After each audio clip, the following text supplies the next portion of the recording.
Pega a sua Bíblia, queridos. Abra sua Bíblia comigo em Lucas capítulo 9.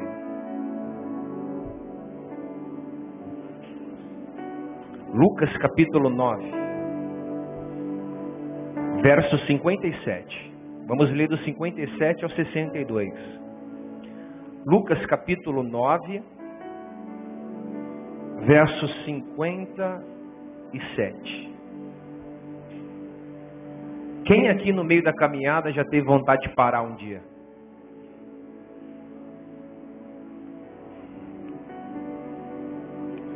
Amém. Eu vim falar com você hoje. Por que você não pode parar? Amém? Eu sei que você está com vontade de parar, desistir. Às vezes até descer da cruz. Como os soldados olharam para Jesus e disseram: se você é filho de Deus, desce da cruz. Mas você não vai olhar para trás, não. Lucas capítulo 9, verso 57. Lucas capítulo 9. Você vai me ajudando aí, dando um glória, tá bom? Que quem vem na quarta é crente mesmo. Meu. Se achou, diga amém. A epígrafe diz assim: o preço do discipulado. E aconteceu que, indo eles pelo caminho, lhe disse um Senhor: seguir-te-ei para onde quer que fores. E disse-lhe Jesus: as raposas têm covis, e as aves do céu ninhos, mas o Filho do Homem não tem onde reclinar a cabeça. E disse a outro: segue-me. Mas ele respondeu: Senhor, deixa-me primeiro que eu vá e enterrar meu pai. Mas ele, Jesus, lhe observou: deixa os mortos o enterrar os seus mortos, porém tu vai e anuncia o reino de Deus. Disse também outro: Senhor, eu te seguirei, mas deixa-me despedir primeiro dos que estão em minha casa. Olha o verso 62. E disse-lhe Jesus: ninguém que lança a mão no arado e olha para trás é apto para o reino de Deus. Ninguém que lança a mão no arado e olha para trás é apto para o reino de Deus. Amém? Feche seus olhos por um minuto. Senhor, obrigado por essa palavra. Te dou liberdade, Senhor. Escuta, é seu. Atrapalha o esboço, o raciocínio. Nos leva a um nível profundo de entendimento. Alinha o nosso coração com o coração de Deus.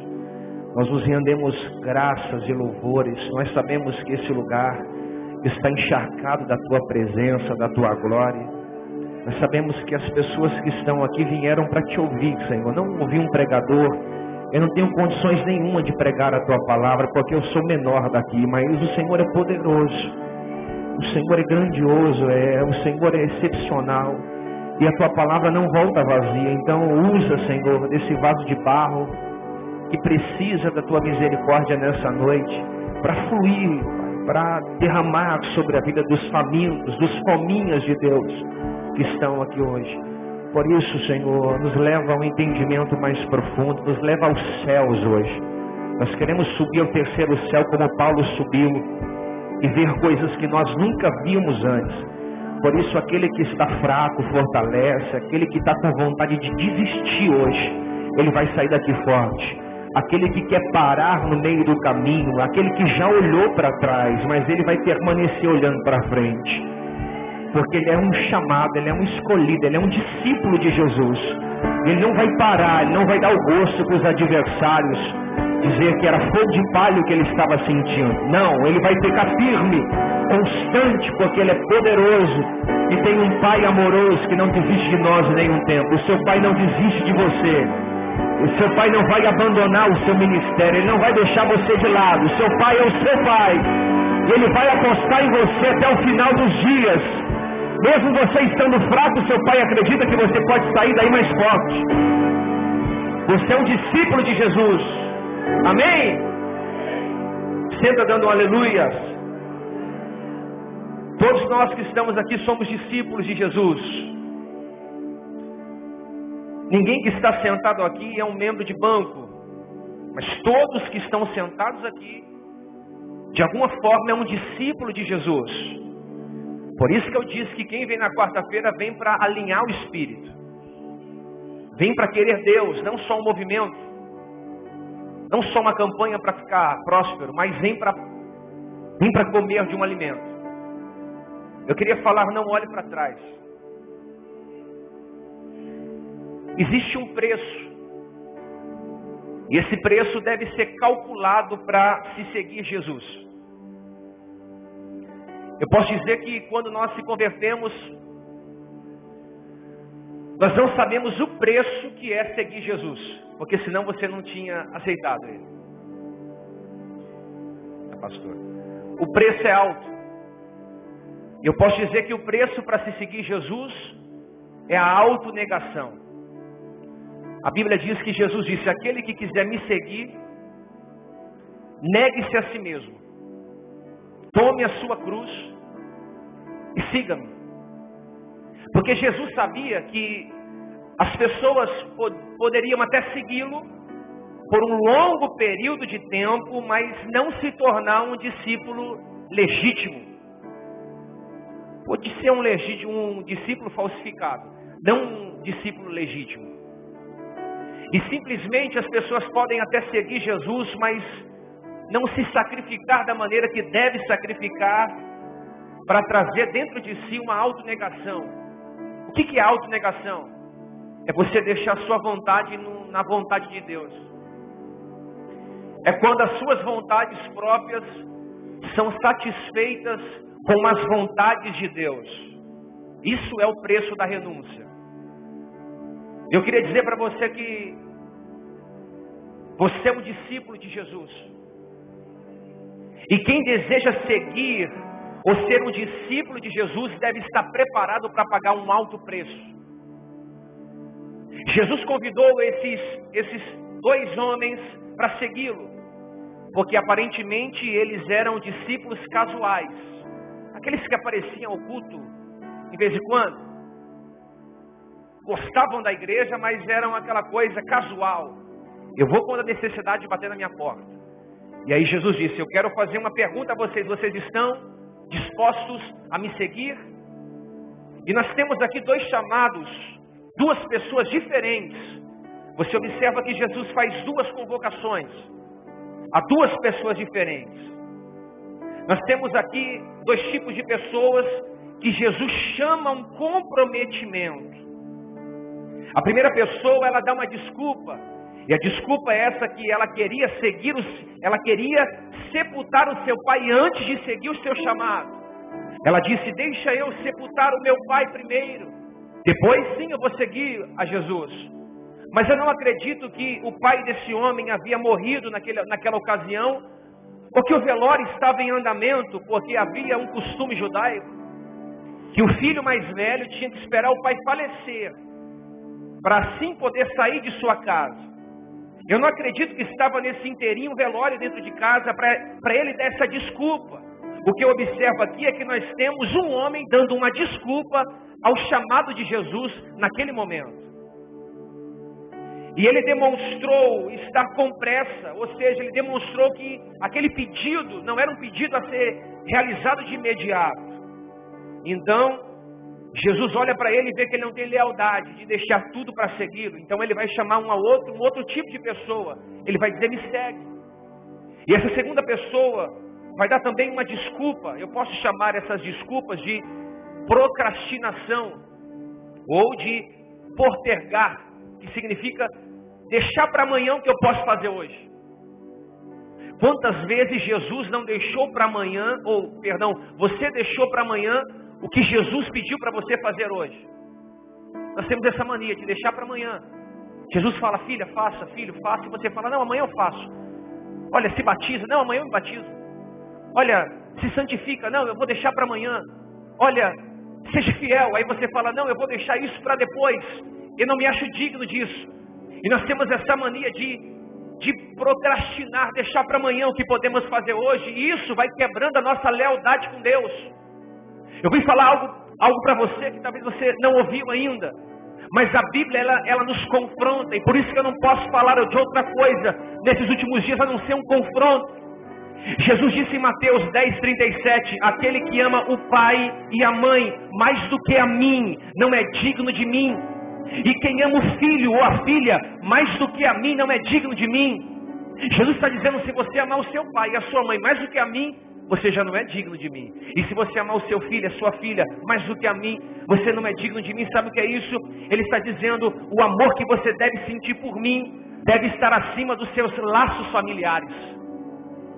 Deve estar acima dos seus laços de amigos, dos seus laços empresariais, dos seus laços financeiros. Então a segunda pessoa vai dar uma resposta a Jesus. Ela diz assim, Senhor, eu queria despedir-se da minha família. Mas Jesus foi tão duro com ele, dizendo, olha, aquele que põe a mão no arado não pode olhar para trás. Jesus não deixou ele nem se despedir da família. Jesus disse a ele, aquele que põe a mão no arado, ou seja, ele tinha que estar em prontidão para seguir a Jesus de imediato. Mas Jesus deixa claro que depois de ter se envolvido com ele, essas pessoas não tinham essa opção de olhar para trás. E eu vim dizer para você que o mundo, ele está nos chamando todos os dias a olharmos para trás. O mundo está nos chamando 24 horas, diariamente, semanalmente, a olharmos para trás, a sairmos do foco, do objetivo. Quando as pessoas não estão aqui, que o mundo está chamando, que as lutas estão fazendo você olhar para trás. E eu quero dizer para você, Jesus deixa claro que depois de vocês terem se envolvido, vocês não têm mais essa opção de olhar para trás. Se fizerem, não serão aptos para entrarem no reino de Deus. A palavra apta, no original grego, significa eutimos, que segundo um dicionário significa apropriado ou útil. Jesus está dizendo isso aqui, se você começou a fazer algo para Deus e você parar, você não está apropriado, você é inútil.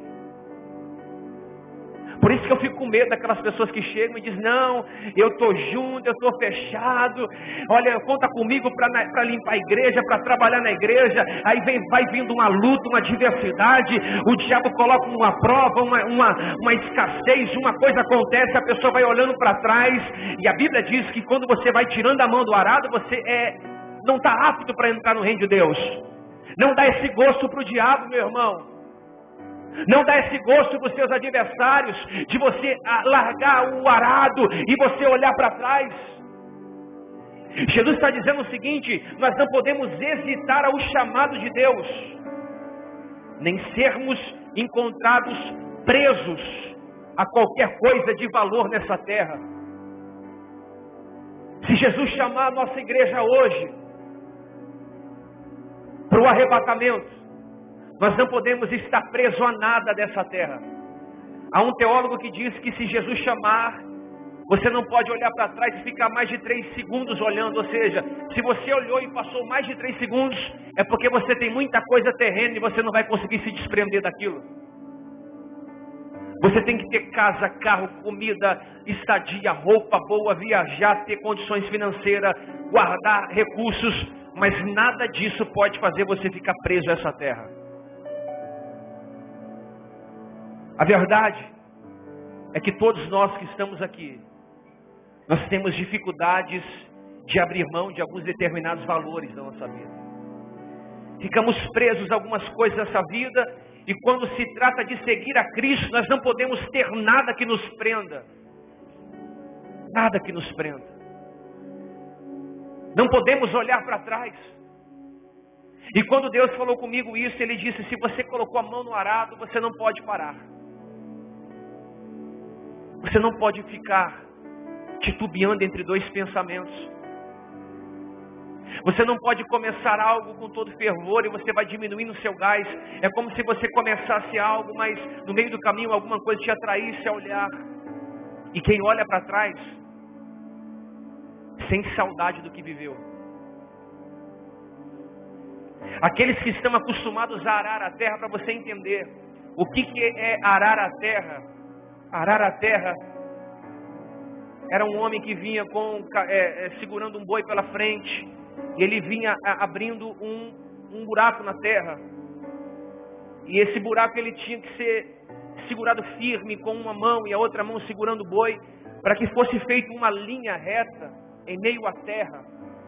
Então isso era uma tarefa muito difícil de se fazer, porque requeria muita atenção e muito sacrifício. Então se o homem estivesse arando a terra e ele se descuidasse, ele sairia do foco, do objetivo.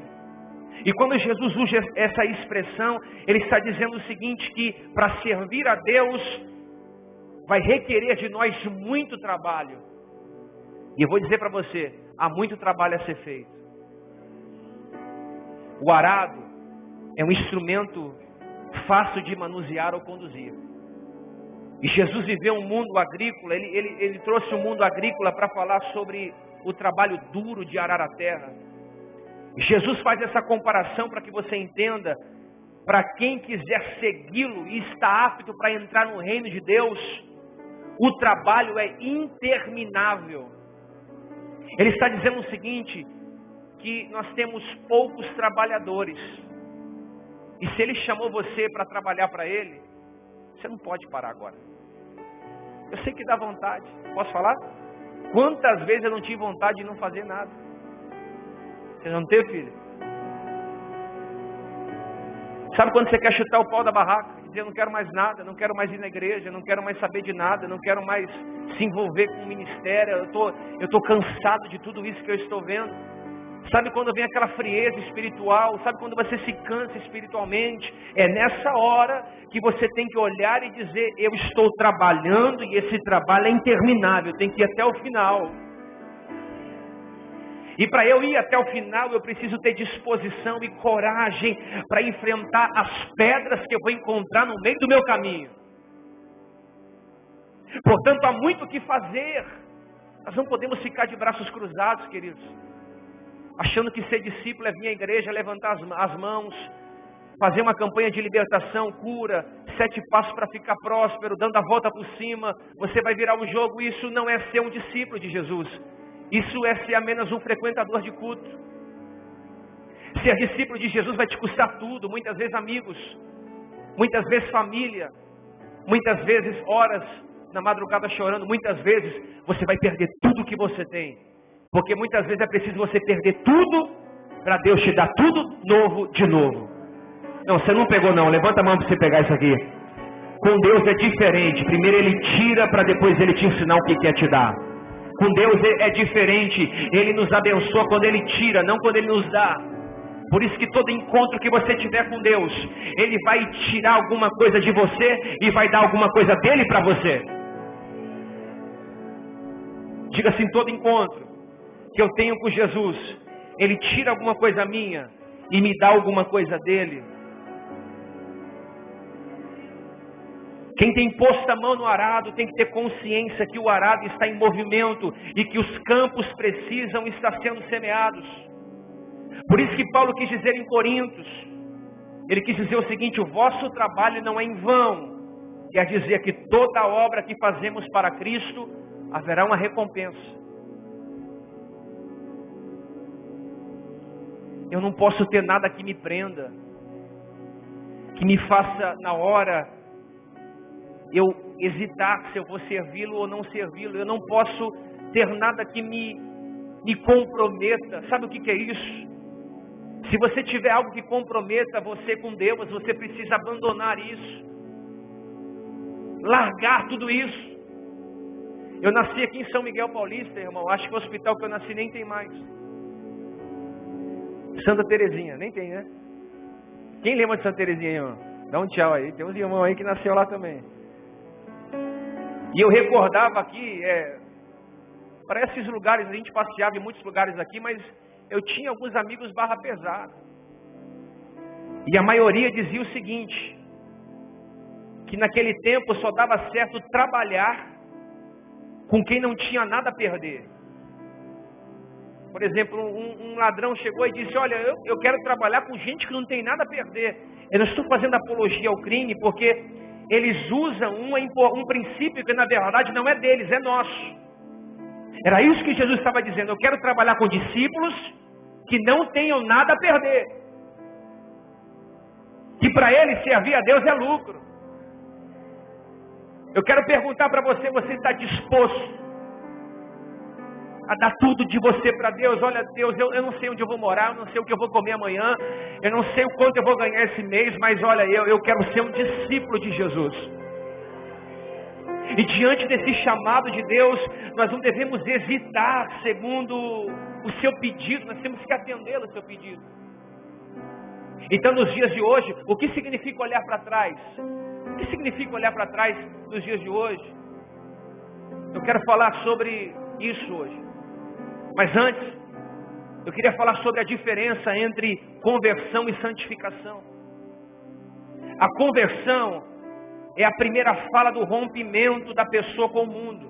Então, quando você se converte, a conversão, você está rompendo o seu envolvimento com o mundo.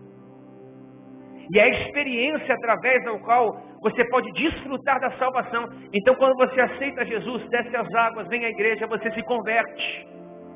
E essa experiência é a experiência que você está sentindo da salvação. Mas tem a segunda experiência, que é a santificação.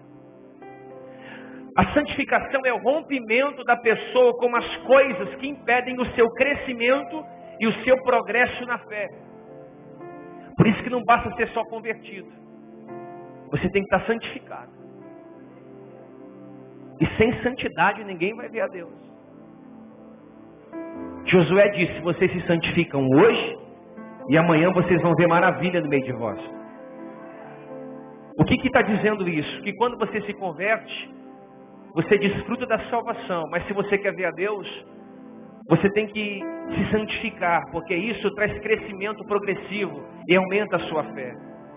Existe uma frase de John Wesley. Ele declarou o seguinte: a conversão, ele tira o cristão do mundo, mas a santificação tira o mundo do cristão. E eu concordo plenamente com isso. Que quando você se converte, você sai do mundo. Mas quando você se santifica, você tira o mundo de dentro de você. Quantas pessoas não estão na igreja?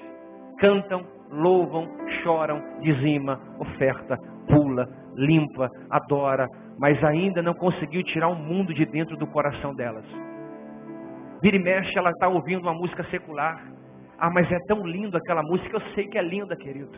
Por isso que um discípulo, ele tem que aprender o que é renúncia.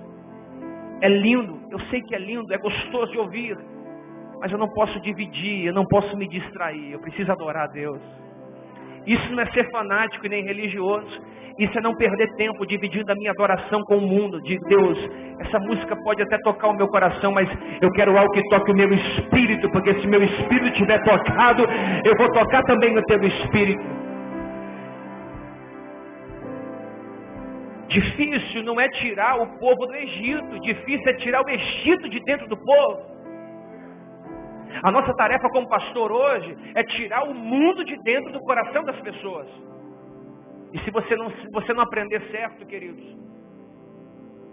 vai dar trabalho para você tirar esse Egito de dentro de nós.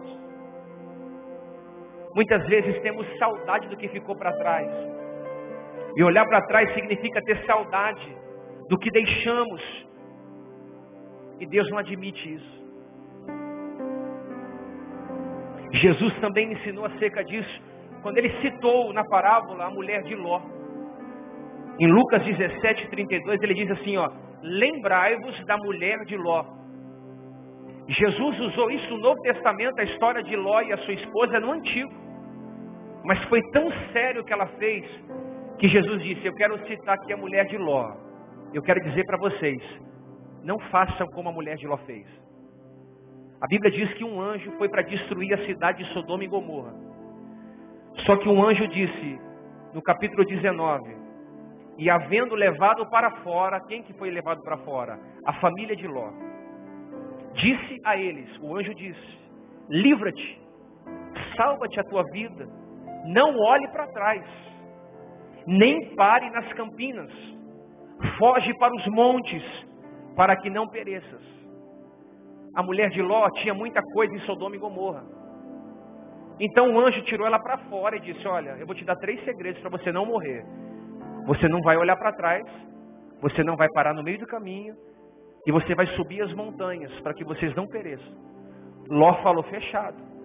Deus disse, está dito.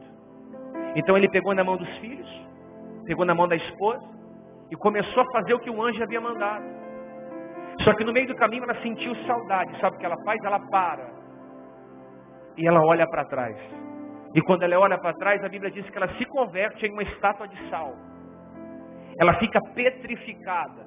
Em outras palavras, ela paralisa. Para o mundo espiritual, muitas pessoas que hoje estão paradas, olhando para trás, elas não conseguem avançar no sentimento. Elas não conseguem avançar na vida financeira. Elas não conseguem romper nos seus relacionamentos. Por quê? Porque Deus disse: vai e não olha para trás. Ou seja, não traz para a sua vida aquilo que um dia você trouxe. Permaneça. Tem gente que quer desenterrar coisas antigas, aquele antigo namorado que um dia te bateu, que um dia te roubou, que um dia te traiu. Não, mas eu namorei com ele lá na época da escola e eu preciso ir atrás dele porque é um namoro antigo.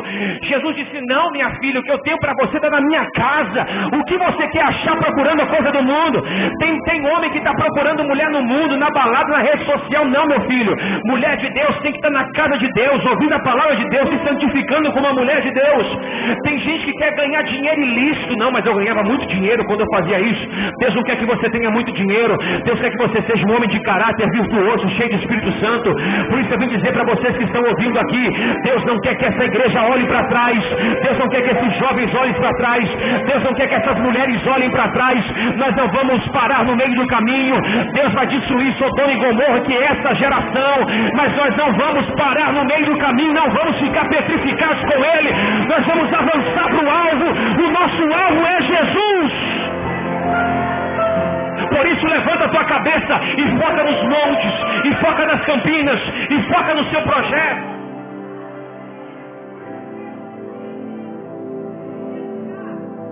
A mulher sentiu saudade. Quantas pessoas estão sentindo saudade do cigarro? Quantas pessoas estão sentindo saudade do uísque com a água de coco? Quantas pessoas estão sentindo saudade de ter 2, 3, 4 mulheres? Meu filho, você não dá conta nem da sua. E ela que o diga isso. Quantas pessoas estão sentindo saudade de quando aquele dinheiro vinha fácil na mão? Ai, quando eu ia para aquela balada, eu via tanta gente bonita. Eles são bonitos por fora, mas são vazios por dentro. Eu estou falando isso porque eu já vivi noites, eu já fiquei 4, 5 noites acordados, curtindo a vida. Eu pensei que aquilo era a vida, mas aquilo não era a vida. Aquilo era um momento. E quando você acorda, você está com a cabeça doendo, com vontade de se matar, sem dinheiro porque você gastou tudo. E o diabo dizendo: semana que vem você vai fazer pior do que você fez hoje. Por isso eu vim dar um alerta para você. Sodoma e Gomorra é a nossa geração. E esse mundo está perdido e devasso. E haverá um julgamento para esse mundo. Mas Deus quer livrar Ló e a sua família. Uma pegou, vou falar de novo. Deus quer livrar Ló e a sua família. Porque Ló e a sua família é a figura da salvação e do livramento contra o juízo e a condenação deste mundo. Não basta apenas sair geograficamente de Sodoma e Gomorra. Tem que tirar Sodoma e Gomorra do coração. Então eu vim dizer para você, meu filho: não permita-se parar no meio do caminho, como a mulher de Ló parou e se transformou em uma estátua de sal. Você não consegue mais avançar. Estava dando tudo certo, hoje está dando tudo errado. Você já foi muito mais longe, mas em algum momento você se permitiu olhar para trás. Eu quero dizer para você que olhar para trás no grego significa nabate, que significa contemplar ou mostrar uma consideração prestar atenção em alguma coisa, em algo. Então fala de alguém que olhou não fala de alguém que olhou por curiosidade, mas fala de alguém que olhou para contemplar, porque chamou atenção. Fala de alguém que olhou porque estava apegado a isso. Fala de alguém que tinha o seu coração preso àquelas coisas. E eu vou dizer para você, guarda o seu coração, porque é o seu coração que procede saídas de vida e saídas de morte. Salomão disse, acima de tudo que você deve guardar, acima do iPhone, acima do carro, acima da conta, acima do dinheiro, acima dos filhos, guarda o coração. Porque é sobre o seu coração que saem as virtudes de vida e morte. Sabe o que é isso? A mulher de Ló é uma figura do comportamento de muitos crentes nos dias de hoje. E por isso ela deve ser lembrada por nós. Ela tinha uma grande dificuldade de desprendimento. Diga para quem está do seu lado, desapega. Não, procura um mais crente, diga assim, desapega. Desapega. Se desprende. Se desprende. Porque se você não se desapega, você não se desprende, você fica aprisionado. Olhar para trás fala de dificuldade de desprendimento. Existe uma Bíblia traduzida por Matthew Henry, que ele declarou o seguinte: a primeira lição da escola de Cristo é a abnegação. A primeira lição da escola de Deus, da escola de Jesus, é a abnegação. O que é isso? É se desprender. Você se lembra da época de escola? O meu filho tem 2 anos. Se você der um brinquedo na mão dele, você for tomar, ele vai dizer, é meu. Porque crianças dizem isso, é meu. Adulto não. Quando eu vejo pessoas brigando na igreja, por cargo, por título, por espaço, elas não passaram pela escola da abnegação. Elas dizem, é meu. Eu vejo gente se matando, porque foram ensinados. O sistema, não é culpa das pessoas, o sistema ensinou que você tem que ter para ser. Quando na verdade Jesus disse, quem é o maior? E suscitou entre eles uma discussão sobre qual seria o maior. Mas Jesus, vendo o pensamento em seu coração, pegou uma criança, pô-lo no seu colo e disse, qualquer que receber esse menino em meu nome, recebe-me a mim.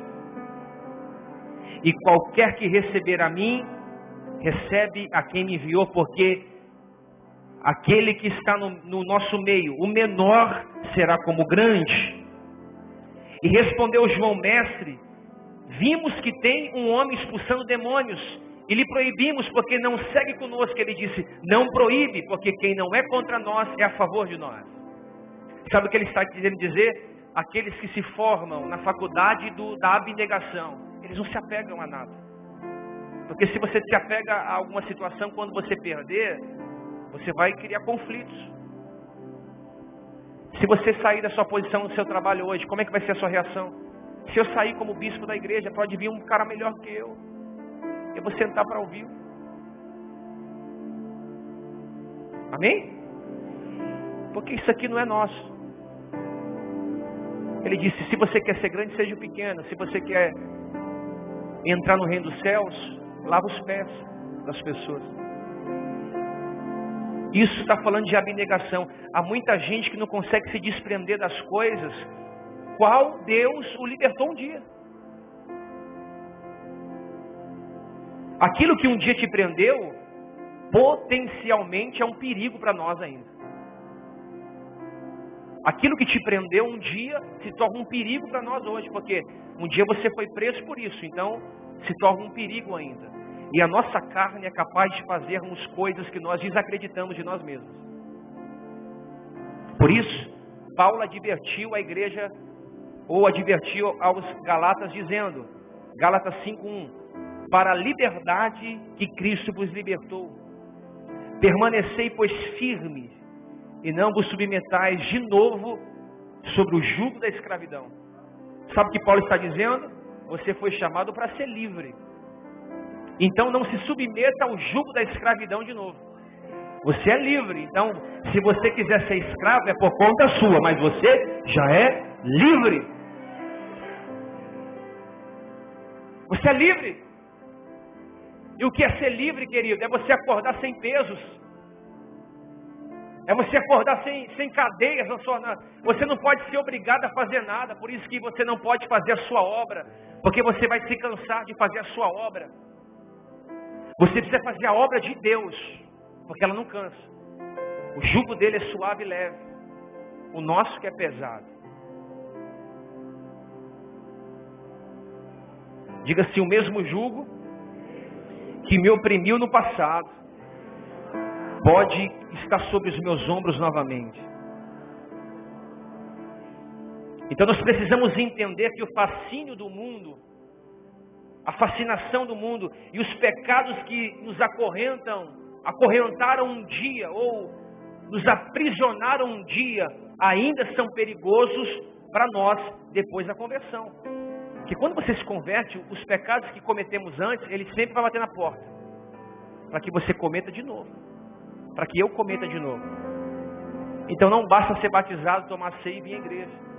Precisa trazer para dentro de você a abnegação. Querer ser livre. Por isso que nós, como profetas, a primeira mensagem que temos que falar é a mensagem do arrependimento. E essa mensagem parece ser chata. Que falar de arrependimento? Poxa Deus, eu vim aqui para ouvir que eu vou mudar de vida. É ou não é? Poxa, eu vim aqui para ver se eu vou arrumar um namorado, eu vou arrumar uma namorada. Eu vim aqui para saber se Deus vai profetizar a minha sorte. Na verdade, tudo isso vai vir. Vai vir. Eu não consigo mais ligar o rádio do meu carro e ficar meia hora ouvindo programações evangélicas no rádio. É tanta terra que você ouve, que você fala, meu Deus, vamos chegar onde? Eu estava indo levar o Valentim no dentista hoje, filha. E aí o rapaz dizia, você vai ligar aqui agora e você vai dar 1000 primícias. Aí o irmão ligou e disse, olha, eu estou doente, eu queria fazer uma primícia. Ele disse, não. Ele começou a debater com o irmão na rádio. Eu falei, Jesus, e o arrependimento? E a salvação? E a renúncia? E a abnegação? E a cruz? E o discipulado? Por isso que nós estamos aprendendo certo. Para quando Deus nos prosperar, enriquecer, nos levantar, nós vamos estar baseados na palavra, para não se perder com as grandes coisas que Deus vai nos dar ainda esse ano, e eu creio nisso. Porque eu creio que pessoas que estão me ouvindo aqui vão crescer tanto, por isso que estão passando por esse deserto. E o deserto só está modelando você, para que você não se perda amanhã. Então nós precisamos trazer a mensagem do arrependimento. Jesus, ele iniciou o seu ministério dizendo, arrependei-vos, porque é chegado o reino dos céus. João Batista iniciou o seu ministério dizendo, arrependei-vos. E ele foi bonzinho ainda, ele disse, a raça de víboras, jararaca, cascavel, arrependei-vos, porque é chegado o reino dos céus na terra. Aí Pedro vai inaugurar o seu primeiro sermão dizendo, arrependei-vos, varões, porque é chegado o reino dos céus. E no primeiro sermão de Pedro, 3.000 pessoas aceitaram a Jesus. Por quê? Porque quando o arrependimento vem, vem o avivamento. Quando o avivamento vem, vem a transformação. Quando a transformação vem as finanças prospera, Deus liberta, Deus cura, Deus salva, Deus edifica, irmão. Arrependimento traz avivamento, e avivamento traz mudança de caráter, traz transformação genuína, traz batismo do Espírito Santo. Eu estou profetizando nessa noite que Deus vai nos levar a um nível de arrependimento. Vamos voltar a chorar, vamos voltar a nos derramar, porque Deus está trazendo sobre nós um tempo do reino na terra.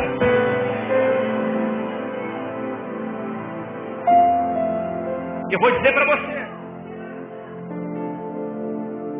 o seu arrependimento vai trazer coisas sobrenaturais sobre a sua vida. Eu não estou dizendo de remorso, porque remorso você chora, arrependimento você muda. Eu já vi muita gente chegando, me chamando no escritório, dizendo, bispo, chorando, eu vou fazer, mas nunca muda. É o marido que não muda, é a esposa que não muda, é o cristão que não muda, é o pastor, é o bispo que não muda, é o músico que não muda. Querido, vamos transformar. Sem um profundo arrependimento e dor pelo pecado, o crente pode ter saudades daquilo que um dia deixou para trás e olhar para trás novamente. Então o seu arrependimento, anote isso, o seu arrependimento deve ser tão escandaloso como foi o seu pecado. Eu vou falar de novo. O seu arrependimento deve ser tão escandaloso como foi o seu pecado.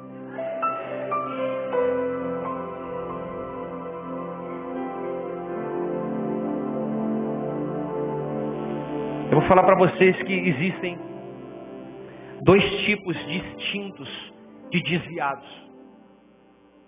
É aquele tipo de desviado que vira as costas para Jesus e volta para o mundo. Esse é um tipo de desviado. É o cara que vem para a igreja e fala, não quero mais saber de igreja, batista, assembleia, sarando, mundinho, não quero saber mais de nada, eu vou para o mundo. Paulo vai dizer para Timóteo, tome cuidado, 2 Timóteo 4,10, Demas era um discípulo, Demas me abandonou, tendo amado o mundo presente, e foi para Tessalônica. Agora eu faço uma pergunta para você. Você abandonar o bispo Diego? Eu sou um ser humano. Eu nunca fui no terceiro céu. Jesus não apareceu para mim na rua direita. Eu não fiquei cego e nem fui para casa de Ananias. Agora eu estou falando você abandonar eu. É uma situação. Não quero mais estar com você. É uma escolha sua. Porque eu acho que o filho reconhece o pai. E só abandona o pai quando o filho não pegou a identidade. Por isso que Paulo está dizendo o seguinte, que Demas o abandonou. Sabe por que Demas o abandonou? Porque Demas não valorizou a presença de Paulo. E eu vou falar algo para você. Às vezes Deus tira pessoas do seu caminho porque elas não aprenderam a valorizar a sua presença. Então a Bíblia diz que ele foi para Tessalônica. Só que Paulo não prendeu ele. Paulo deixou ele ir. É aquele tipo de desviado que se desvia porque saiu da igreja. Mas existe um tipo de desviado que eu posso chamar hoje de ateu moderno. O que é um ateu? Um ateu é quem não acredita em Deus. Ele não acredita em criação, ele não acredita em nada. Só que existe um ateu moderno, que é aquele que vem à igreja. Domingo ele está aqui, cheiroso, cabelinho cortado, barba feita, roupinha legal, ela vem com aquela roupinha linda, saltinho alto, ela vem toda gatinha. Domingo. Só que na segunda até o sábado, ela não conhece Deus. Quarta-feira ele está aqui, ele até vem arrumado, você olha assim e fala, nossa, esse cara é crente. Domingo ele também. Só que no decorrente da semana ele vive como se Deus não existisse. Esse é um ateu moderno. Você conhece alguém assim, querido? Lá no seu trabalho, aquela, mas você é da igreja, mas sou. Mas nossa. Há um tipo de desviado que se desvia em seu coração. Embora fisicamente, com o corpo, ele está no caminho ainda. Mas fisicamente, ele está desviado no coração. Foi essa questão que Estevão se referiu em sua mensagem, quando ele mencionou a geração de israelitas que saiu do Egito e rejeitou o ministério de Moisés. Estevão foi apedrejado porque ele bateu de frente com a geração que estava com seu coração desviado. Ele vai dizer em Atos capítulo 7, é este Moisés que esteve na congregação no deserto, com o anjo que lhe falava no monte Sinai com os vossos pais, o qual recebeu palavras vivas para transmitir a quem nossos pais não quiseram obedecer, antes o repeliram no seu coração. Olha o que Estevão está dizendo. Não quiseram receber Moisés, mas impeliram os ensinos de Moisés. E voltaram para o Egito, dizendo a Arão, faze-nos deuses que vão diante de nós. Porque quanto a este Moisés, que nos tirou da terra do Egito, não sabemos o que aconteceu. Naqueles dias, fizeram um bezerro de ouro e ofereceram sacrifícios aos ídolos e alegrando-se com as obras das suas mãos. Moisés foi para o monte orar. Ele ficou 40 dias lá em cima. O povo ficou embaixo. Conduzir 300 pessoas até que é fácil. Agora 3 milhões é difícil. Moisés estava em cima, então o povo falou: Moisés não está conosco. Eu preciso adorar um Deus, porque Moisés não está aqui. Então eles fizeram um bezerro de ouro e colocaram na frente do altar. Porque eles sentiram saudades do Egito. E quando Moisés desceu do monte, com as tábuas da lei na mão, Moisés se deparou com um bezerro de ouro feito pelas mãos dos próprios homens de Deus. Então Moisés se indignou. Moisés quebra as tábuas da lei, pega aquele bezerro de ouro, joga no fogo, destrói ele e diz: como é que vocês podem fazer isso? Só porque eu não estive convosco. Eu quero dizer para você, uma das provas da lealdade é a distância. Nunca se esqueça disso. A pessoa vai provar lealdade em 3 motivos. Eu vou falar isso um dia: pela distância, pelo tempo e pelo fogo. Se a pessoa estiver distante de você e te honrar, é leal. Moisés ficou 40 dias, o povo já mudou a cabeça. Sabe o que eu vim dizer para você? Que muitas vezes você não vai sentir Deus. Não vai ver Deus. Às vezes você vai chorar e eu não vou estar na sua casa. Mas isso não te dá motivo de você se esquecer da onde Deus te tirou. E da onde Deus vai te colocar. Você crê nisso? Tem muita gente assim na igreja, gente que sente saudade da bebida, das drogas, do sexo ilícito, das festas e de toda a sujeira mundana que um dia participou. Eu acho isso muito curioso. Não se lembram que antes eram escravos, domados pelo inimigo, e se submetem a esse jugo. Conseguem ter saudade apenas do que elas acham que eram bom. Essa atitude teria de ter saudade, de ter deixado de lado essa atitude, não de termos isso conosco.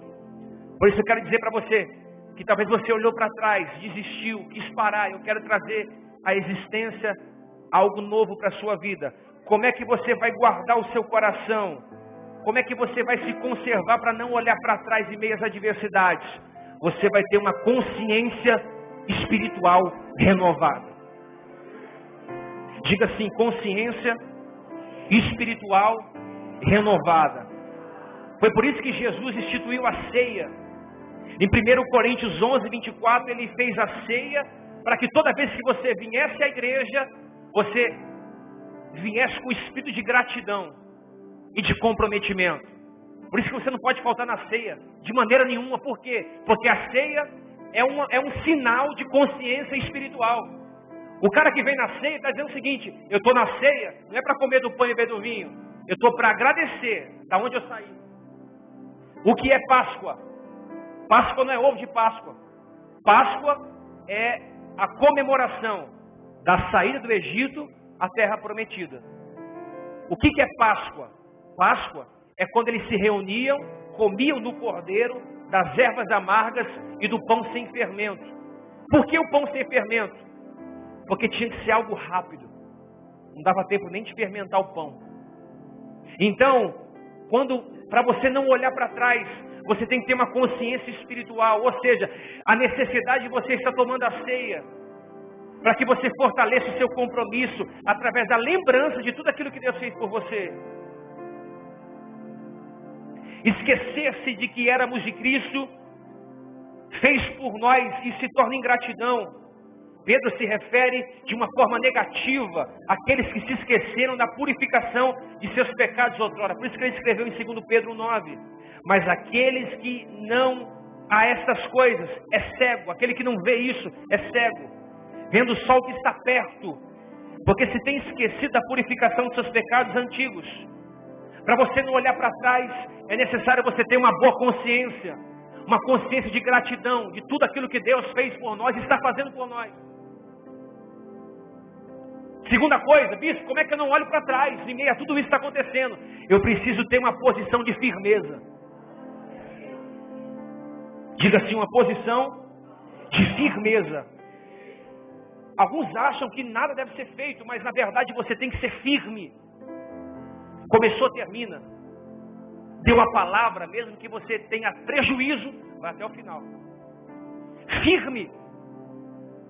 Hoje a nossa geração é geração de papel. Qualquer chuva tira as pessoas da igreja. Na verdade você é a igreja, é a eclésia. Então qualquer diversidade tira as pessoas do espírito. Por quê? Porque elas se deixam levar, porque elas não são firmes. Eu quero te ensinar uma coisa. Só existe muitas formas, mas eu quero falar 3. Para você não olhar para trás, é você ter uma posição firme. Por isso que Pedro diz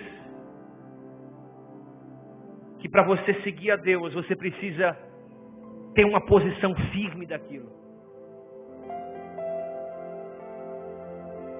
Segundo Pedro 3,17, pois vós, prevenindo como estáis de antemão, acautelai-vos, não suceda que descaístes do vosso próprio propósito firmemente. Pedro está dizendo, vigie para que você não saia do propósito e perca a firmeza. Igreja, mantenha-se firme. Como o cedro do Líbano, Salmo 92. O cedro do Líbano é a única árvore que recebe ventos, tempestades, tormentas, mas não quebra. A palmeira ainda enverga, o cedro não. O cedro permanece firme. Por quê? Porque aprendeu a crescer para baixo, antes de querer crescer para cima. Isso fala de raízes. Uma traição, um divórcio, uma perca financeira terrena não pode tirar você do espírito. Pode até te abalar no momento, mas você não pode perder a sua firmeza. Por isso acautele-se, previna-se, para que você não olhe para trás.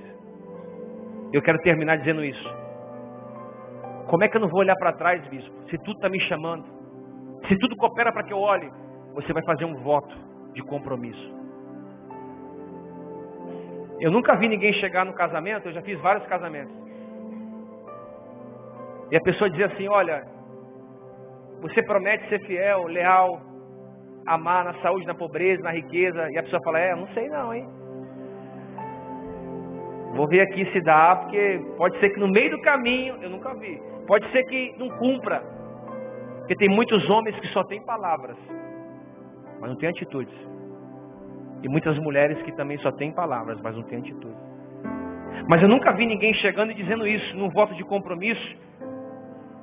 Eu não vi ninguém falar da boca para fora, prometer ao cônjuge, prometer dizendo o seguinte, que não sabe se vai ser fiel ou se vai conseguir ser leal a um casamento. Por quê? Porque fez um voto de compromisso. E esse voto não pode ser quebrado. Então, só existe uma forma de eu não olhar para trás, porque todo dia que eu acordo, vem trilhões de demônios no meu quarto e falei, aí Diego, vamos voltar? Volta para a vida que você vivia, volta para o mundo. Ah, mas você é bispo, eu sou um ser humano como você. Fome, tristeza, angústia, eu choro, eu tenho escassez, eu tenho necessidades, eu tenho dores talvez maior que a sua. Só existe uma forma de não olhar para trás. E qual é a forma? Eu tenho um voto com Deus. Uma pessoa foi levada até o inferno. E dentro do inferno havia uma sala com vários cabides, como se fosse um vestiário de futebol. E o diabo entrou com essa pessoa na sala e disse, você está vendo esse vestiário? Você está vendo esses cabides? Sim. Está vendo esses mantos que estão nos cabides? Sim. Foram dos homens de Deus que se prostituíram, que adulteraram. E eu tirei o manto. Eles pregam, cantam. Eles têm as suas vidas, mas não tem mais o manto. Porque quebraram o voto do compromisso. Sabe o que eu vim dizer para você, querido? Está na hora de renovarmos o nosso compromisso com Deus.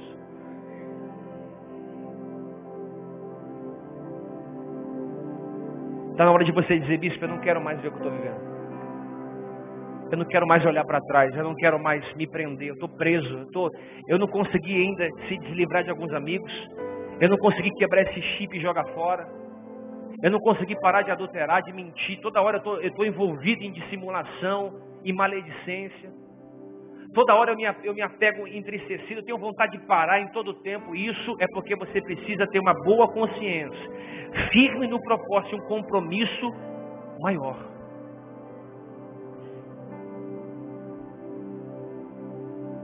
E eu quero dizer para terminar, nós não devemos ter medo do compromisso, pois isso seria o mesmo que entrar já acreditando na duração de um término de um relacionamento. Então não tenha medo de entrar no compromisso. Não tenha medo de você assumir algo com Deus. Devemos pensar bem antes de entrar, porque quando você entra, você não pode mais olhar para trás. Você é o meu filho espiritual. E me entristece quando eu vejo alguém que um dia esteve comigo e está longe. E às vezes eu sei que está em outra igreja comendo bolotas, porque quis um evangelho de facilidade, porque aceitou comer, não aceitou ser confrontado. Então ele fala: não, eu preciso de um lugar que eu vou ser aliciado a minha alma. E você vai quebrando o seu compromisso com Deus. Por isso que eu vim ativar o seu espírito hoje. Se você tiver um compromisso com Deus, uma consciência espiritual e um propósito de firmeza, Deus vai levantar a tua vida poderosamente em nome de Jesus. Você é um discípulo de Jesus. Você é um discípulo de Cristo. Eis que eu venho sem demora, aguardo o que tem, conservo o que tem, para que ninguém tome a sua coroa. Eu sei que muitas vezes dá vontade de parar, de desistir, de retroceder, mas é a hora de reagir, irmão. É hora de levantar a cabeça e dizer: não, eu não posso parar, eu não posso reagir. Deus me chamou com um propósito, Deus levantou a minha família com um propósito. Eu tenho um ministério, eu tenho uma chamada, e eu não vou dar o gosto para os meus inimigos verem que eu parei, que eu olhei para trás. Então leve um relacionamento sério com Deus, um compromisso sério com Deus, e esse compromisso sério com Deus vai levar você a lugares que você nunca foi, a você ter o que nunca teve, a você alcançar o que nunca alcançou. Eu estou profetizando uma aliança que está descendo sobre essa igreja hoje. Você vai fazer uma aliança com Deus, e nem a morte, nem a vida, nem os principados, potestades, anjos, altura e profundidade vai separar você do amor de Deus a partir de hoje. Nada vai te separar do amor de Deus. Nada. Nada. Por isso eu quero que você, que quer renovar os seus votos hoje, dizer: bispo, eu quero um tempo novo, eu quero mais de Deus, eu quero me lançar, eu quero que você se levante e venha aqui na frente. Eu seria o primeiro a estar aqui hoje. Eu já estou no altar, porque isso é para mim também. Eu quero ter mais compromisso com Deus. Eu não quero estar desviado no meu coração. Eu não quero estar preso às coisas da terra. Eu não quero olhar para trás. Eu quero olhar para frente. E deixa eu dizer algo para você. Você tem um grande propósito para fazer na vida nessa terra ainda, meu irmão. Tem profeta me ouvindo aqui, ó. Tem evangelista me ouvindo aqui. Tem apóstolos que estão sentados me ouvindo. Tem bispos que serão levantados, pastores e pastoras. Você colocou a mão no arado. Não olha para trás. Porque se colocou a mão no arado e olhou para trás,